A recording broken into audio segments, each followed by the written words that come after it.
Vous avez ici des liens interdisciplinaires qui sont indiqués donc, par un picto. Vous pourrez remarquer que les maquettes, on a deux maquettes ici, deux collections avec des maquettes qui sont très claires et avec des choses communes, les renvois, les pictos, etc. Tout ça, c'est bien clair. Donc, lien vers l'histoire, bon, parcours d'éducation artistique et culturelle. Alors, nos EPI. Alors là, moi j'en suis très fier parce que ça fait 20 ans que je milite pour les EPI et vraiment, je suis content que ce soit arrivé. Ça nous fait découvrir des trucs à nous aussi, finalement.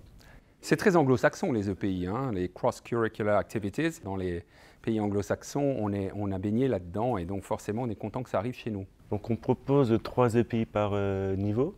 Donc là, nous avons un EPI de classe de 5e.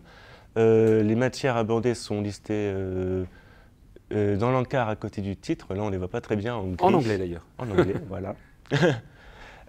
Donc c'est une démarche de projet donc, par différentes étapes.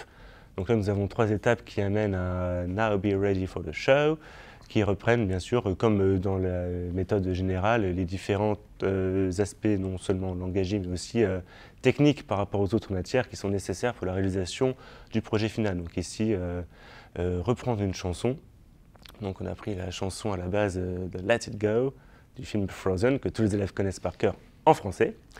Donc là, on leur propose une version multilingue d'ailleurs. C'est une vidéo que vous avez trouvée sur Internet, qui leur permettait de faire un contact entre les langues assez intéressant.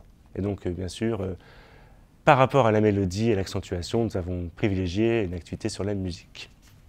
Donc, compréhension écrite, compréhension orale, toutes nos activités langagières sont reprises ici, plus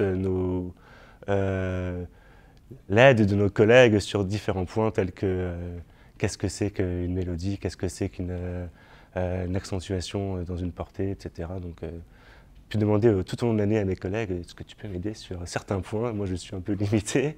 Et voilà, nous avons un projet multidisciplinaire, pluridisciplinaire, 3 par unité. Et donc, l'élève peut, à la fin, répondre par un feedback, donc ce qu'il a pensé de cette activité, de cette aventure. Donc, nous avons les questions en anglais d'une part, sur le personal feedback, et pour I can evaluate my progress. Pareil que pour les autres unités, les questions sont en français pour bien reprendre les différents points qui ont été abordés et pouvoir vérifier ses compétences, ses connaissances par rapport au travail fourni. L'apport des jeunes collègues a été très important dans ces EPI parce qu'ils sont... non, mais c'est vrai, vous aviez une vision des EPI très actuelle, proche de vos élèves. Et moi, j'ai beaucoup apprécié de travailler sur ces projets qu'on avait pensé déjà et qu'on avait pu faire dans d'autres manuels scolaires à une autre époque. Et là, vraiment, l'idée, moi, ça m'a fait vraiment plaisir de travailler avec vous, avec les tout jeunes, parce que c'était important.